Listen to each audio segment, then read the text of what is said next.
Hi guys. Some people just don't believe it. How could China possibly treat prisoners of war kindly?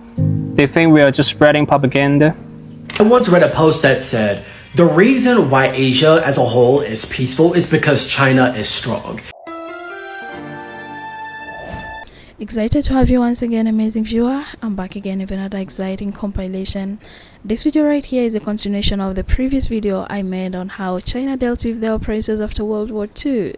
It's an incredible story, guys. I encourage you to watch that video if you haven't watched it, so that you're able to contextualize the video right here. So some people in the comment section of the original creator are claiming that this could be just another piece of Chinese propaganda. We are used to this statement right here. I think it's not by no surprise. I'm not surprised by that, but I appreciate that you guys have been so respectful, supportive, and I'm loving the interaction that we are having in the comment section. I am honestly surprised that we live in a world where atrocity and injustice have been normalized, where treating people as if they are less of human being has become acceptable, that many have lost faith in the idea that fair treatment is still possible in this world. So I'm here to communicate hope to you. Kindly like the video for recommendations, subscribe if you're new here, share your thoughts in the comment section. I am loving your insights, guys. Hi guys. Some people just don't believe it. How could China possibly treat prisoners of war kindly? They think we are just spreading propaganda. Well then, today I will share with you a story that's even harder to believe. Everyone knows about the Korean War, right? It was a brutal war. Both China and the United States suffered heavy casualties. But despite how brutal the war was, we still ran our POW camps based on three principles: no abuse, no humiliations, and guaranteed living conditions. And one camp in particular stood out, the Bitong POW camp. Bitong County was located beside the Yalu River, deep behind the Korean front lines.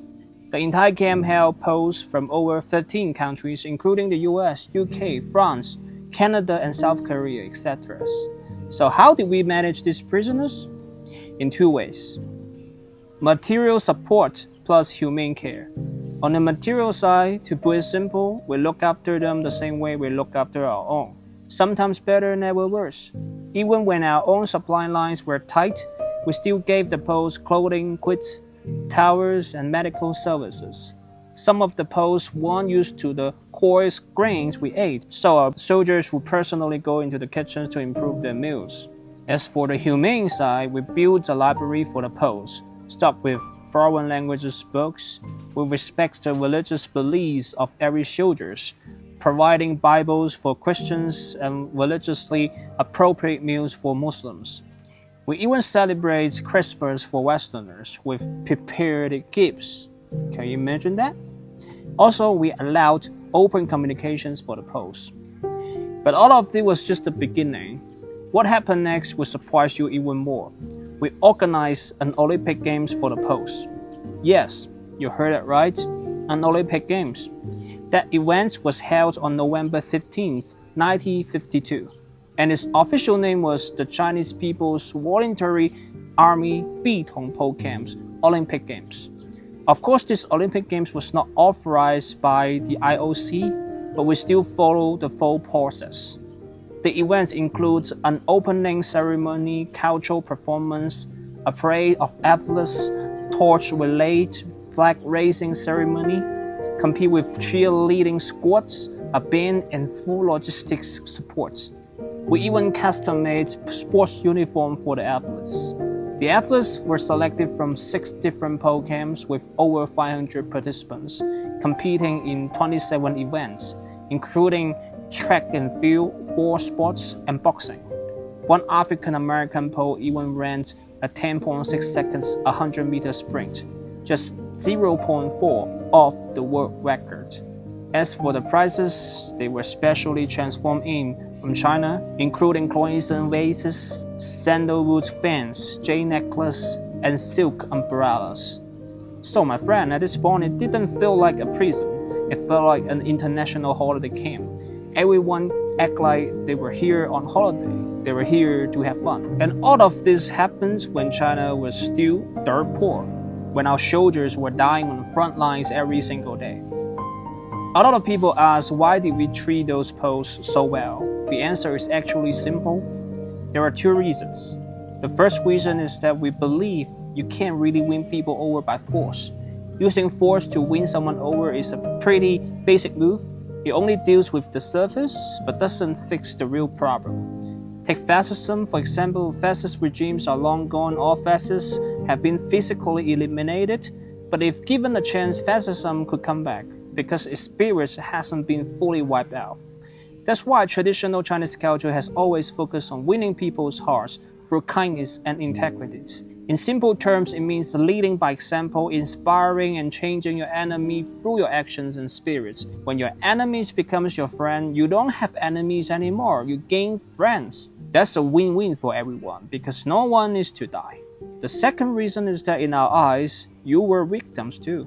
Every soldiers on the front lines, most of them were sons of the working class, and they were fighting for the interests of those oligarchs. While the oligarchs enjoyed cozy Christmas at home, the sons of the workers froze in the Korean snow, fighting their wars. So we believe Poles are innocent. With proper education, they will change their mind. They will realize that the working class around the world shouldn't have beef with each other. We shouldn't be fighting each other. Instead, the working class around the world should unite, should come together. So cheating Poles' wealth on the Korean battlefield actually come from a mix of traditional Chinese culture and communist ideas. If you took away either part, it wouldn't have happened. Also, we weren't even required to do it because back then China hadn't officially signed the Geneva Conventions. I think today, the world is shifting hard to the extreme right. The same old drama is being staged again. One group of workers attacking another group of workers. That happens before, and that is very likely to happen again in the future. So, I think people all over the world need to come to a consensus. Only and solely peace serves the real interests of the working class. Only and solely peace serves the real interests of the people. This has nothing to do with ideologies, nothing to do with religion. This is just a pure fact. Peace and love. Does anybody want to go home? No!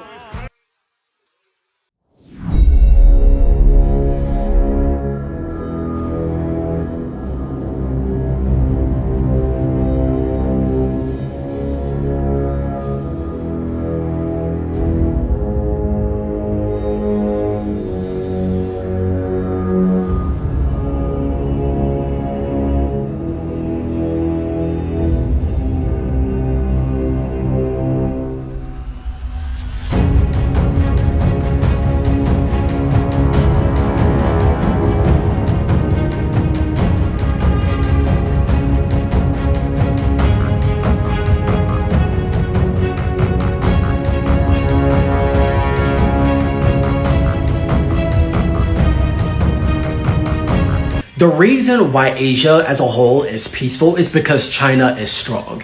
And if China wasn't strong, the Western nations would have turned Asia into another Middle East for war profits. And then it occurred to me, that's almost exactly it. But there's a few other things I would like to add on that. China is on the level as America, if not already surpassing America already. First of all, China's trade has expanded all across the globe. There's not a single country besides America that hasn't touched yet.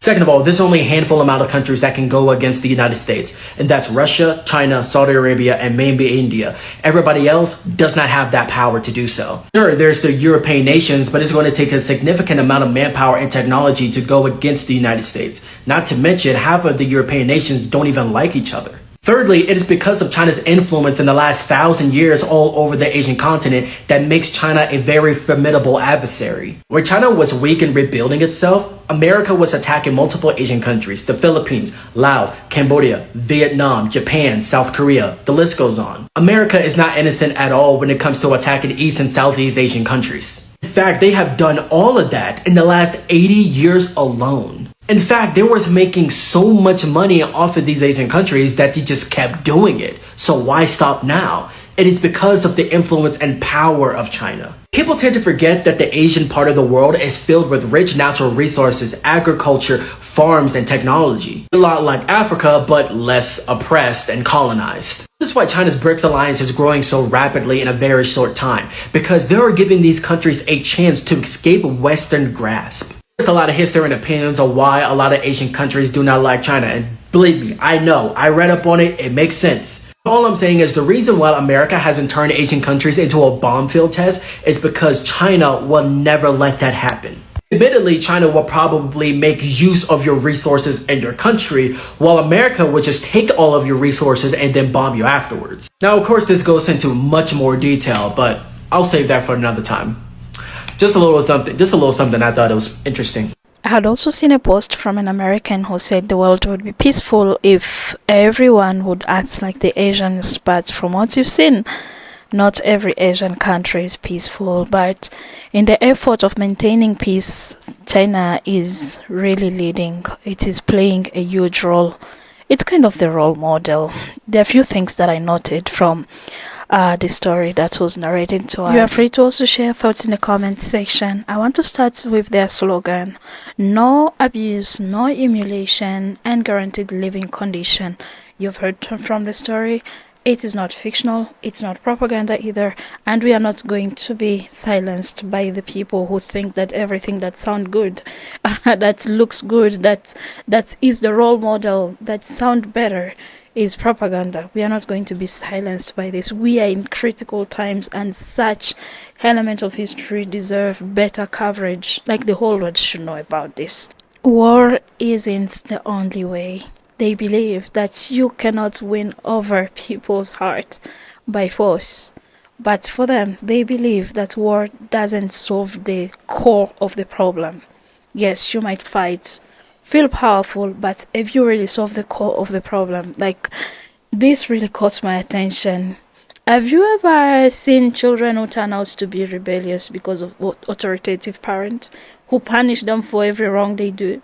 But if you approach your child, tell them what they do is wrong, and get to, like, show them compassion, love them, yeah, I think winning the hearts of people is what really is inspiring right here.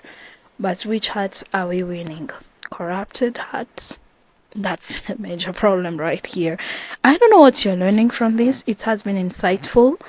What do you think about this compilation? Do not hesitate to share your thoughts in the comment section, like the video for recommendations, subscribe if you're new here. You can as well support me through the thank button. Why don't you share the video? Kindly, let's spread love. I appreciate you. Goodbye for now.